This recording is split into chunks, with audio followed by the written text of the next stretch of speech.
Hi, I'm Rachel with Lo-Casa, and today I'm going to walk you through how to find profitable short-term rental properties without buying real estate. This is one of the fastest ways to get started in the Airbnb and corporate rental space because instead of tying up tens or hundreds of thousands of dollars in a down payment, you're leveraging leases to control cash flowing properties. At Lo-Casa, this is exactly what we help our clients do: identify, secure, and scale short-term rental properties so they can grow their portfolio faster and more efficiently. Let's go ahead and break down exactly how this works step by step. The first and arguably the most important step is choosing the right market. Not all cities are created equal when it comes to short-term rentals. A great property in the wrong market will still struggle, while an average property in a strong market can perform really well. So what are you looking for? First, demand drivers. You want areas with consistent travel demand. This could be tourism, business travel, hospitals, universities, or even major events. Think about why people are coming to that area year-round. Second is going to be data. Tools like AirDNA or MashVisor can give you insights to occupancy rates, average nightly prices, seasonal trends, revenue projections, so that way you're not guessing, you're making data-driven decisions.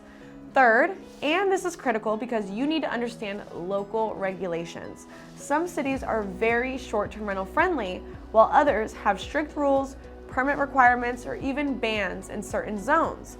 Skipping this step can cost you thousands in fines or shut your operation down entirely. So, before you ever look at a specific property, make sure short-term rentals are allowed, you understand any permit or licensing requirements, and there aren't restrictions that would limit your ability to operate. Doing this up front protects your investment and sets a strong foundation. Step 2, evaluate the right properties. Once you've identified a strong market, the next step is finding the right property within that market. This is where a lot of people make mistakes. They pick based on what they personally like instead of what performs well. Start with location. Ask yourself, is it near downtown? Is it close to major attractions? Near hospitals, corporate offices, or event venues? Convenience is everything for guests. Next, I want you to think about the property type. Different types of properties attract different guests. Single-family homes are great for families and groups. Condos can work well in urban areas. Townhomes often offer a balance of space and affordability. Then you need to run the numbers. This is where profitability is determined. You want to estimate the monthly rent, the utilities and operating expenses, furnishing expenses, platform fees, cleaning and maintenance, then compare that to projected income based on nightly rates and occupancy. You're looking for a property where revenue comfortably exceeds expenses. Not just barely, but enough margin to handle slower months or unexpected costs. A good rule of thumb, if the deal only works under perfect conditions, it's probably not a good deal. Step 3, lease negotiation. Now let's talk about the part that stops most people. This is the lease. A lot of investors assume landlords won't allow short-term rentals. The truth is, many will. You just need to approach it the right way. And this is where Lo-Casa comes in. We help negotiate leases that are specifically structured for short-term rental use. Here's what you need to secure. First, written approval for short-term rentals. This is non-negotiable. Verbal agreements are not enough. Second, you need clear expectations. Who handles maintenance? What condition should the property be kept in? How often will inspections happen? Third, terms that allow you to scale. Flexibility in lease length, renewal options, and potentially even multiple units can make a huge difference as you grow. And one key mindset shift. You're not just asking for permission, you're presenting value. You're offering reliable rent, professional property care, a business relationship, and not just a tenancy. When positioned correctly, this becomes a win-win. Number 4, scaling your portfolio.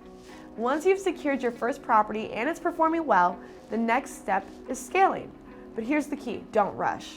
Start with 1 or 2 and really understand your numbers. What's your actual occupancy? What are your true expenses? What's your net cash flow? Once you have that data, you can replicate what's working. Scaling becomes much easier when you stay within similar markets, use proven property types, refine your systems for pricing, guest communication, and operations. You also want to think about diversification. Instead of putting all of your properties in one city, consider expanding into multiple markets. This reduces risk and protects your income from local changes or seasonal dips. Over time, this strategy can turn into a portfolio that generates consistent, scalable income without requiring property ownership. So, that's the process. Finding profitable short-term rentals without buying property. It comes down to choosing the right market, analyzing the right properties, securing the right lease, and scaling strategically. If you want help with any part of this process, that's exactly what we do at ��𝐿𝐿. We help you find opportunities, negotiate leases, and position you to grow your portfolio the right way, without the guesswork. If you're ready to get started, reach out to us and let's talk about what's possible for you.